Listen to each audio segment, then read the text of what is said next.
வணக்கம் நண்பா. ஜூன் 28 அன்னைக்கு பார்த்தீங்கன்னா தமிழக வெற்றி கழகத்தோட தலைவரான தளபதி விஜய் அவர்கள் 10th 12th அதிகமான, அதாவது முதல் 3 இடங்கள், அவங்க தொகுதியில் முதல் 3 இடங்கள் எடுத்து அந்த ஒரு மாணவர்கள்லாம் பார்த்தீங்கன்னா நம்ம தளபதி அவர்கள் கூப்பிட்டு பார்த்தீங்கன்னா ஒரு பரிசு வழங்கி ஊக்கத்தொகையும் பார்த்தீங்கன்னா வழங்கியிருக்காரு.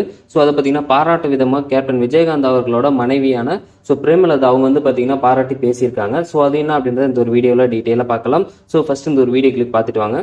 வந்திருக்காரு, ஸ்டூடெண்ட்ஸ் ஹெல்ப் பண்ணியிருக்காரு, வாழ்த்துக்கள். பார்ப்போம், பொறுத்திருந்து பார்ப்போம். சரிங்களா? நீங்கள் முன்னுதாரணம். அதனால அவர் விஜய் அவர்கள் இப்போ ஆரம்பிச்சிருக்காரு. அவர் ஸோ இப்போ பார்த்தீங்கன்னா இந்த ஒரு வீடியோ கிளிப் பார்த்துருப்பீங்க. இதில் பார்த்தீங்கன்னா நம்ம தளபதி பேசியிருக்கக்கூடிய அந்த ஒரு விஷயத்தை பார்த்தீங்கன்னா நம்ம தளபதிக்காக வாழ்த்துக்கள் சொல்லியிருக்காங்க. மேலும் மேலும் பார்த்தீங்கன்னா நம்ம தளபதி இது மாதிரியான பண்ணணும் அப்படின்றத சொல்லியிருக்காங்க. ஸோ இதை பார்த்தீங்கன்னா ஆரம்பத்திலே கேப்டன் விஜயகாந்த் அவர்கள் ஆரம்ப காலத்தில் 50 வருஷத்துக்கு முன்னாடியே ஆரம்பிச்சு வச்சுட்டாரு. ஸோ அவருக்கு உதாரணமாக இப்போ பார்த்தீங்கன்னா நம்ம தளபதி விஜய் அவர்களும் அவரை தொடர்ந்து பண்ணிக்கிட்டு இருக்காரு அப்படின்றது சொல்கிறாங்க. ஸோ இதான் நண்ப விஷயம். இதை பற்றின உங்களோட கருத்துக்களை கமெண்ட் பாக்ஸில் சொல்லுங்கள். அப்புறம் நீங்களும் நம்ம சேனல் சப்ஸ்கிரைப் பண்ணாமல் இருந்தீங்கன்னா மறக்காமல் இப்போ போய்ட்டு சப்ஸ்கிரைப் பண்ணிக்கோங்க. நம்ம சேனலில் இது மாதிரியான தளபதி பற்றின புதிய புதிய தொடர்ந்து அப்லோட் பண்ணிக்கிட்டே இருப்போம். ஸோ நன்றி, வணக்கம். நெக்ஸ்ட் வீடியோ பார்க்கலாம். பாய்.